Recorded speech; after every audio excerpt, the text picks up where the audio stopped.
নমো ভগবতে বাসুদেবায়। আষাঢ়ে বাদল ধারা ঝড় ঝড় ঝরে, দেখিয়া শিরাধিকার হিয়া সইতে না পারে। আজকের বিষয়টি গুরুত্বপূর্ণ হতে চলেছে মকর রাশি বা মকর লগ্নের জাতক জাতিকাদের ক্ষেত্রে। বাংলার আষাঢ় মাস অর্থাৎ 16ই জুন 2026 থেকে 17ই জুলাই 2026 রবি প্রত্যেক মাসে এক একটি রাশিতে অবস্থান করে। ঠিক এই আষাঢ় মাসে রবি মিথুন রাশিতে অবস্থান করতে চলেছে। মকর রাশি বা মকর লগ্নের জাতক জাতিকারা আপনারা কেমন ফল পেতে চলেছেন তা আমি আচার্য কমল শাস্ত্রী আপনাদের কাছে এই ভিডিওতে বিস্তারিতভাবে আলোচনা করব। ধৈর্য সহকারে আপনারা ভিডিওটি দেখবেন। আমার প্রিয় দর্শক বন্ধুকে আমার আন্তরিক অভিনন্দন, শুভেচ্ছা ও ভালোবাসা জানাই। আমি আশা করি অনাদির আদি গোবিন্দের অশেষ করুণায় আপনারা সকলেই কুশলে আছেন। আমি কারো ব্যক্তিগত জন্মছক বা ন্যাটাল চার্ট নিয়ে বিচার বিশ্লেষণ করছি না। ঠিক এই আষাঢ় মাসের গ্রহ সন্নিবেশের মাধ্যমে একটি ছক প্রস্তুত করে তারপর বিচার এবং ফলদেশ করব। সেটি হবে আপনাদের এই আষাঢ় মাসের গাইডলাইন। এরপরেই আমি চলে আসছি। দেখুন, মকর রাশিটি রাশিচক্রের 10তম রাশি এবং এই রাশির অধিপতি গ্রহই হচ্ছে শনি এবং এই রাশির ক্ষেত্রে শুক্র এবং বুধ শুভকারক গ্রহ এবং এই রাশির ক্ষেত্রে রবি, চন্দ্র, মঙ্গল এবং বৃহস্পতি অশুভকারক গ্রহ এবং এই মকর রাশিতে মঙ্গল তুঙ্গস্থ হয়, বৃহস্পতি এই রাশিতেই কিন্তু নিচস্থ হয়। আমি আচার্য কমল শাস্ত্রী প্রত্যেক বুধবার এবং শুক্রবার সন্ধ্যা 8:30 এই ইউটিউব চ্যানেলে লাইভ অনুষ্ঠান করে থাকি। ঠিক ওই সময় আমাকে ফোন করলে আপনারা নিজেদের ভাগ্য বিষয়ে জানতে পারবেন। তাছাড়া বিভিন্ন ধরনের ভিডিও আপলোড করে থাকি, সেগুলি পাওয়ার জন্য আমার চ্যানেলকে সাবস্ক্রাইব করে বেল আইকনে ক্লিক করে রাখুন। যখন আমি লাইভ অনুষ্ঠান বা যে কোনো ভিডিও আপলোড করলে আপনাদের নোটিফিকেশন পৌঁছে যাবে। দেখুন, মকর রাশি বা মকর লগ্নের জাতক জাতিকাদের ক্ষেত্রে রবি অষ্টমপতি হলেও ঠিক ষষ্ঠভাবে মিথুন রাশিতে অবস্থান করবে এই আষাঢ় মাসে এবং মিথুন রাশিটি বায়ু এবং দ্ব্যর্থক রাশি এবং অগ্নিকারক গ্রহ রবির প্রবেশ এবং 3টি নক্ষত্রের মাধ্যমে মিথুন রাশিটি অতিক্রান্ত করবে। রবি ঠিক মৃগশিরা নক্ষত্রে প্রথমে কিন্তু প্রবেশ করবে 16ই জুন থেকে ঠিক 22শে জুন পর্যন্ত। জাতক সেই সব কাজে আকৃষ্ট হবে যাতে লোকপ্রিয়তা রয়েছে, বহুজনের সংস্রবে আসতে হয় এবং যেসব কাজে নানা বিষয়ে অল্প বিস্তর জ্ঞানের প্রয়োজন এবং যাতে অল্প পরিশ্রমে বেশি ফল পাওয়া যায় সেই সব কাজে কিন্তু আকর্ষণ কিন্তু করে। এবং বিশেষ করে যারা কম্পিউটারে আছেন বা হাতের কাজে টেকনিক্যাল লাইনে দক্ষতা অর্জন কিন্তু করাবে, আপনাকে সাহসী হবেন এবং হালকাভাবে হাতে কিন্তু চোরাঘাত লাগার সম্ভাবনা কিন্তু প্রদান করতে পারে। রবি আদ্রা নক্ষত্রে যখন প্রবেশ করবে জাতক একটানা ভারী কাজ করতে নারাজ নন, কিন্তু কাজে তার নির্দিষ্ট ধারা এবং নির্দিষ্ট নিয়ম কিন্তু থাকা চাই। জাতক অনেক সময় কথা দিয়ে কথা রাখা কিন্তু মুশকিল হবে, যেহেতু মিথুন রাশির ঠিক 7ম দৃষ্টিটি পড়বে রবির ধনু রাশির উপরে, তাই বারবার ছোটোখাটো ভ্রমণ কিন্তু হবে, ভ্রমণের তৃপ্তিও লাভ ঘটবে। তবে পাড়া প্রতিবেশীর সঙ্গে সম্পর্ক ভালো থাকবে না এবং রবি যখনই বৃহস্পতির নক্ষত্রে পুনর্বসু নক্ষত্রে প্রবেশ করবে জাতক এখানে ঠিক 7ই জুলাই থেকে 17ই জুলাই পর্যন্ত জাতক জ্ঞান অর্জনের প্রতি একটা ইচ্ছা প্রবল ও ভাগ্য উন্নতি কিন্তু হবে। ধর্মে বিশ্বাস কিন্তু থাকবে, তেজের সঙ্গে সত্য কথা বলার সাহসও কিন্তু আপনি পাবেন। দূরভ্রমণের যোগও কিন্তু প্রদান করবে, ভ্রমণের তৃপ্তিও কিন্তু পাবেন। যেসব কাজে স্মৃতিশক্তির এবং অল্প বিস্তর জ্ঞানের পরিচয় দিতে হয় সেই সব কাজ কিন্তু ভালো লাগবেই।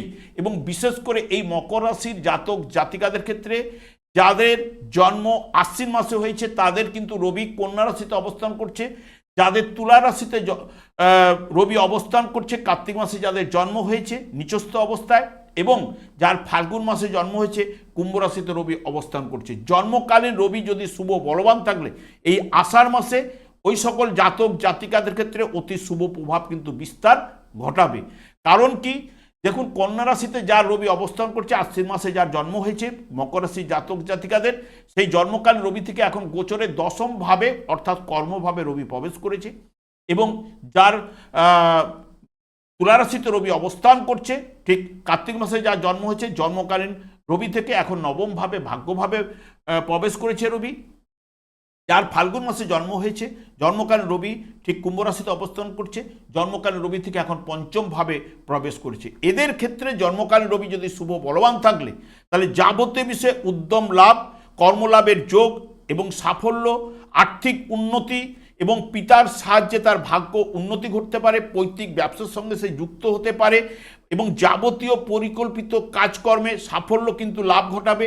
ব্যবসা বাণিজ্যে যারা যুক্ত রয়েছেন তাদের ক্ষেত্রে উন্নতি, সাফল্য এগুলো কিন্তু প্রদান করবে। যারা শিক্ষাক্ষেত্রে রয়েছেন তাদেরও সফলতা আনবে। সন্তান সন্ততিদের ক্ষেত্রে কর্মলাভের যোগ, কর্মের উন্নতি, ট্রান্সফার, প্রমোশন এগুলো কিন্তু বৃদ্ধি ঘটাবে এবং সকলের সহিত একটা সুসম্পর্ক এই রবি প্রদান করবে। তবে জন্মকাল রবিকে শুভ বলবান থাকতে হবে। বর্তমানে দেখুন মকর রাশি বা মকর লগ্নের জাতক জাতিকাদের ক্ষেত্রে ষষ্ঠভাবে রবির অবস্থান, যেটি বুধের ঘরে, এবং যা অত্যন্ত শুভ এবং শক্তিশালী প্রভাব কিন্তু নিয়ে আসবে। কারণ ষষ্ঠভাবে রবি গোচর চলাকালীন শুভ ফল কিন্তু প্রদান করে থাকে। কর্মক্ষেত্রে আপনার প্রভাব প্রতিপত্তি বৃদ্ধি ঘটাতে পারে। নতুন চাকরির সন্ধান যারা করছেন বা প্রতিযোগিতামূলক পরীক্ষায় যারা বসতে চান তাদের ক্ষেত্রে শুভ প্রভাব কিন্তু বিস্তার ঘটাবে এই রবি। এবং নিয়মিত আয়ের উৎস কিন্তু বজায় থাকবে আপনাদের ক্ষেত্রে। ব্যবসা বাণিজ্যে নতুন চুক্তি বা ডিল কিন্তু ঘটার সম্ভাবনা এবং ভালো মুনাফা লাভ কিন্তু ঘটাবে। তবে আর্থিক খরচও কিন্তু হবেই এবং ঋণ যদি থেকে থাকে ঋণ পরিশোধ করার জায়গাটাও কিন্তু রবি প্রদান করবে এবং শত্রুদের পরাজিত করবে। যদি কোনো আইনি সমস্যা আপনার থেকে থাকে, এই সময় যদি আইনি কোনো ডেট থাকে, তা কিন্তু আপনার পক্ষে রায় আসার সম্ভাবনাও কিন্তু প্রদান করতে পারে। তবে বিশেষ করে আপনাদের ক্ষেত্রে মঙ্গল চতুর্থপতি এবং লাভপতি গ্রহ, যা আপনাদের পঞ্চম ভাবে অবস্থান করবে, লাভ ভাবের উপর পূর্ণ দৃষ্টি প্রদান করবে। তাই মঙ্গলও আপনাদের ক্ষেত্রে আয়ের নতুন উৎস কিন্তু খুলে দিতে পারে এবং বৃহস্পতিও আপনাদের সপ্তম ভাবে অবস্থান করে, যা আপনাদের বিশেষ করে লাভ ভাবের উপর বৃহস্পতিরও দৃষ্টি প্রদান করবে এবং রাশি ভাবের উপরে দৃষ্টি প্রদান করবে। বৃহস্পতিও আপনাদের আয়ের নতুন উৎস কিন্তু খুলে দেওয়ার সম্ভাবনা কিন্তু প্রদান করতে পারে। এবং বিশেষ করে বুধ আপনাদের ক্ষেত্রে শুভকারক গ্রহ, যা এই আষাঢ় মাসে আপনাদের ঠিক ষষ্ঠ এবং সপ্তম ভাব দিয়ে গোচর করবে, যা বুধের প্রভাবে আপনার বুদ্ধিমত্তা এবং সঠিক সিদ্ধান্ত নেওয়ার জোরে আর্থিক উন্নতি আপনার কিন্তু ঘটাতে পারে বুধ। এবং পুরনো কোনো বিনিয়োগ থেকে এই মাসে ভালো রিটার্ন এই বুধ কিন্তু নিয়ে আসতে পারে। ব্যবসা বাণিজ্যে উন্নতি, সফলতাও কিন্তু প্রদান করবে। তবে 30শে জুনের পর বুধ যেহেতু বক্রতার মাধ্যমে প্রবেশ করবে, তাই ইমেলের ক্ষেত্রে বা মেসেজের ক্ষেত্রে বা কাগজপত্রে সই সাবুদের ক্ষেত্রে বা আর্থিক লেনদেনের ক্ষেত্রে আপনাকে কিন্তু সতর্কতা অবলম্বন করতে হবে। বারবার চিন্তা ভাবনা করে যে কোনো কাজে এগুনা কিন্তু উচিত হবে, কারণ সিদ্ধান্তহীনতা বা সিদ্ধান্ত ভুল হওয়ার সম্ভাবনা কিন্তু বুধ প্রদান করে। কারণ বুধ হচ্ছে বিদ্যা বুদ্ধির কারক গ্রহ, বক্রতার মাধ্যমে চলে গেলে অশুভ প্রভাব কিন্তু বিস্তার ঘটাতে পারে।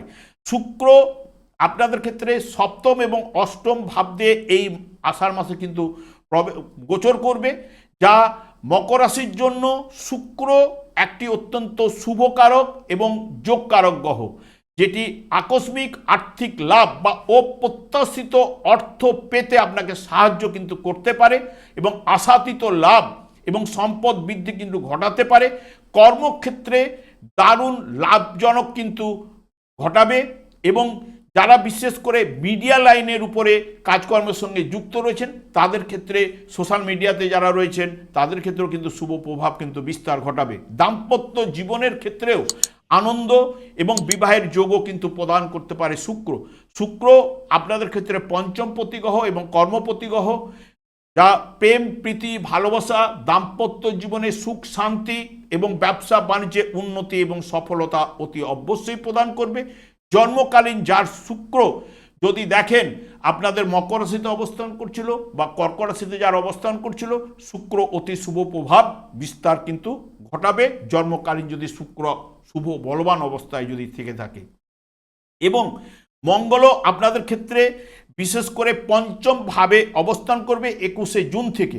যেহেতু পঞ্চম ভাবে মঙ্গল আপনাদের ক্ষেত্রে বুদ্ধিমত্তা ও সিদ্ধান্ত নেওয়ার ক্ষমতা কিন্তু বৃদ্ধি ঘটাবে এবং বিশেষ করে পঞ্চম ভাবে অবস্থান করলেও আপনাদের ঠিক একাদশ ভাবের উপর পূর্ণ দৃষ্টি কিন্তু দেবে এই মঙ্গল, যে মঙ্গল সেই কারণে আপনাদের ক্ষেত্রে নতুন আয়ের উৎস কিন্তু প্রদান করতে পারে এবং কর্মক্ষেত্রে নতুন নতুন কোনো আইডিয়া বা কৌশল প্রয়োগ করাবে, দারুণ সফলও কিন্তু প্রদান করতে পারে। এবং লাভপতি গ্রহ মঙ্গলের দৃষ্টি লাভভাবে থাকায় কর্মজীবনে পদোন্নতি, আয়ের নতুন উৎস তৈরি হওয়ার প্রবল যোগ এবং আর্থিক অবস্থাও কিন্তু আপনাদের মজবুত কিন্তু ঘটাবেই। এবং বৃহস্পতিও আপনাদের ক্ষেত্রে শুভকারক গ্রহ না হলে তুঙ্গস্থ অবস্থায় সপ্তমভাবে অবস্থান করছে এবং শুক্রকে নিয়ে, যেটি 4 জুলাই পর্যন্ত শুক্রের সঙ্গে যুক্ত অবস্থায় সপ্তমভাবে একাধিক ক্ষেত্রে সুবর্ণ সুযোগ ও সৌভাগ্য কিন্তু বয়ে আনতে পারে এই বৃহস্পতি। ব্যবসা বাণিজ্যে লাভজনক কিন্তু করে তুলবে এবং পরিধি আপনার ব্যবসা বাণিজ্যে বাড়িয়ে তুলতে পারে এবং এটি বাড়ানোর ক্ষেত্রেও সেরা সময় এই আষাঢ় মাসটি কিন্তু প্রদান করবে এবং লাভভাবে পূর্ণ দৃষ্টি আপনাদের বৃহস্পতিও কিন্তু প্রদান করবে। সেই কারণে আয়ের নতুন পথ কিন্তু খুলে যাবে এবং দীর্ঘমেয়াদী যারা বিনিয়োগের জন্য বা বিবাহের ক্ষেত্রে শুভ সময় এবং যদি সোনা কেনার পরিকল্পনা যাদের রয়েছে তাদের ক্ষেত্রে কিন্তু সফলতা প্রদানও করবে। দাম্পত্য জীবনে সুখ শান্তি এই বৃহস্পতি কিন্তু প্রদান করবে। শনিও আপনাদের রাশিপতি গ্রহ এবং বিশেষ করে কর্মফলের দেবতা হচ্ছে শনিদেব। যেহেতু আপনাদের সঞ্চিত কর্মের খাতা এই মাসে কিন্তু খুলে যাবেই, যেহেতু তৃতীয়ভাবে অবস্থান করছে এবং বৃহস্পতির দৃষ্টি যেহেতু শনিদেবের উপরে পড়ার কারণে কর্মের খাতা আপনাদের খুলে যাওয়ার সম্ভাবনাও কিন্তু এই মাসে প্রদান করতে পারে। আপনি যদি সৎ কর্মের সঙ্গে যুক্ত থাকেন এই আষাঢ় মাসে অতি শুভ প্রভাব আপনার ক্ষেত্রে ঘটাবেই যারা সৎ কর্মের সঙ্গে যুক্ত রয়েছে এবং আপনার অলসতাওকে এই ত্যাগ করাবে এবং কাজকর্মে আয় বাড়াবে এবং সুখদায়ক কর্মে আপনাকে লিপ্ত করাতে পারে। তবে মাথায় রাখবেন যারা সৎ কর্মের সঙ্গে যুক্ত রয়েছেন তাদের ক্ষেত্রে অতি শুভ প্রভাব বিস্তার ঘটাবে। রাহুও আপনাদের দ্বিতীয়ভাবে অবস্থান করছে। যদি জন্মকালীন রাহু শুভ বলবান থাকে বা রাহু যদি শুভ হলে উপার্জনের পথ কিন্তু আপনাদের প্রশস্ত করবে এবং অপ্রত্যাশিত খরচও সেরকম বাড়িয়ে তুলতে পারে। তবে মাঝে মধ্যে কথাবার্তার মধ্যে অসঙ্গত দেখা দিতে পারে, বাঁকা পথেও কিন্তু আয় ঘটাতে পারে যেহেতু নিজের নক্ষত্রে থাকার কারণে অকস্মাৎ প্রাপ্তি যোগও কিন্তু রাহু প্রদান করতে পারে এবং যেহেতু কেতুও অষ্টমভাবে অবস্থান করছে এবং কেতু নিজের নক্ষত্রে, সেই কারণে অষ্টমভাবে আধ্যাত্মিক উন্নতি বা অপ্রত্যাশিত লাভও ঘটাতে পারে। গুপ্ত বিদ্যায় বা গবেষণামূলক কাজকর্মের সঙ্গে আপনাকে আগ্রহ বাড়িয়ে তুলতে পারে। তবে হিতকর কাজকর্মে আপনার ব্যয়ও কিন্তু ঘটাতে পারে, যে কোনো বিষয়ে হঠাৎ পরিবর্তনও কিন্তু নিয়ে আসতে পারে। তবে জন্মকালীন যার বৃহস্পতি যার লাভভাবে অর্থাৎ বৃশ্চিক রাশিতে অবস্থান করছিল বা নিচস্থ অবস্থায় আপনাদেরই মকর রাশিতে অবস্থান করছিল বা জন্মকালীন যার মীন রাশিতে অবস্থান করছিল বৃহস্পতি, তার ক্ষেত্রে অতি শুভ প্রভাব কিন্তু বিস্তার ঘটাবে। জন্মকালীন বৃহস্পতি যদি শুভ বলবান থাকলে দেখবেন যাবতীয় বিষয়ে সফলতা এবং আপনার বাধা বিঘ্ন কাটিয়ে তুলবে এবং যে কোনো জায়গায় যোগাযোগ বৃদ্ধি ঘটাবেই।